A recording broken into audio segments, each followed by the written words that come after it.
Hi friends, Justine Froelker here, author, speaker, corporate trainer, and certified Daring Way and Dare to Lead Facilitator. And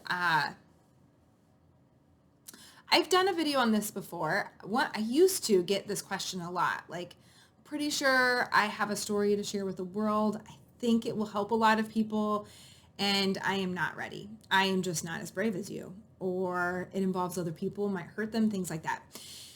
And I believe in speaking the unspoken. I believe that secrets keep us sick. I believe that vulnerability is where connection grows, and healing will only take place in connection. Now, this is not to say that you just spew your most intimate details of your life everywhere, social media everywhere. Like, vulnerability always has boundaries, okay? It must have boundaries. Yes, I share very authentically on social media. I share and write about my life in my books. It is not the most intimate details of my life. And it is not about things that I have not processed through first. Like, I process through things first before I share them with you. And I will admit, I'm a fast processor, okay? So how do you know when or how to share your struggles, especially in this season that we are in?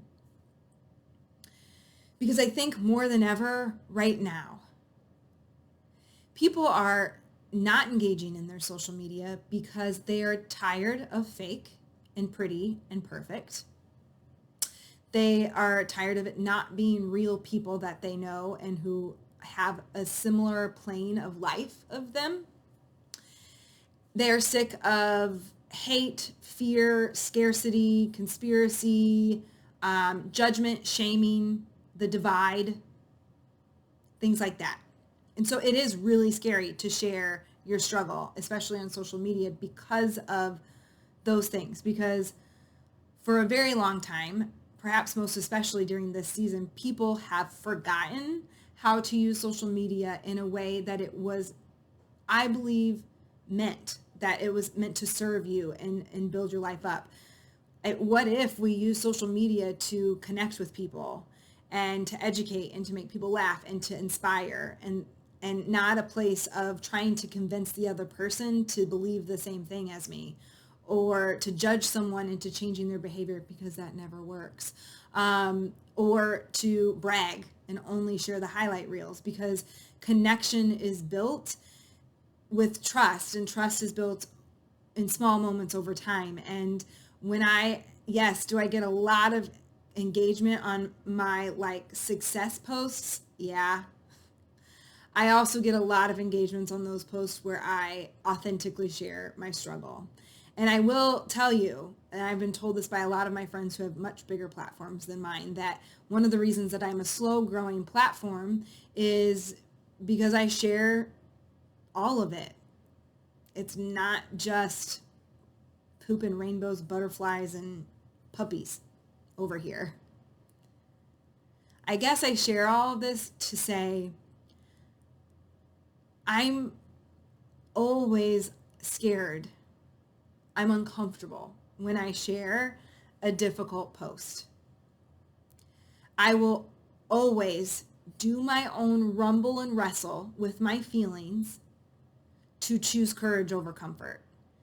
Because too many times have I shared the difficult thing or the struggle thing, or to say like, hey, I'm over here, and this sucks and this is hard and this is my truth.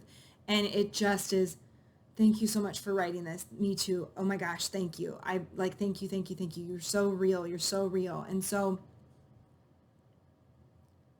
it's not super fun to be led by someone or to be friends with someone who always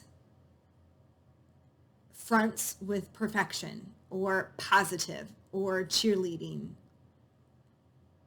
Because then how do I show up with my real life with your perfection? Now, all of this to be said, that I will also not wallow in the suck. I will not attach to it, because that is not helpful either. You don't get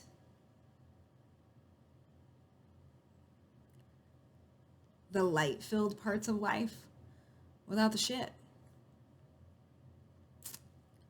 And oftentimes the shit is what makes the light so bright. Sometimes in it, definitely, once we're through it.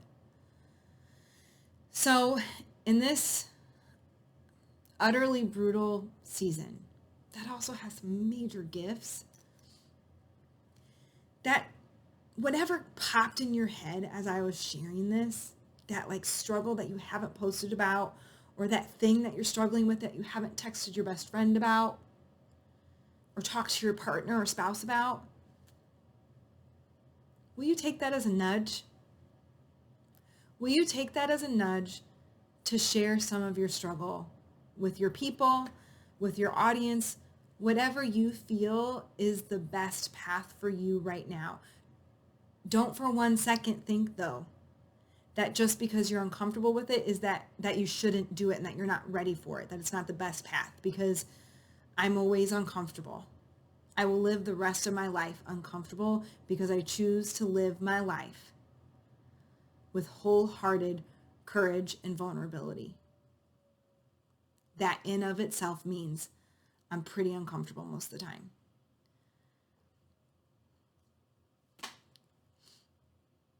We know we are not alone when someone has the courage to speak the unspoken.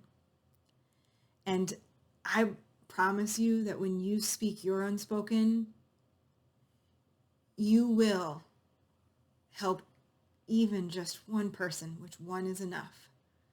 You will help them find their words to speak their unspoken.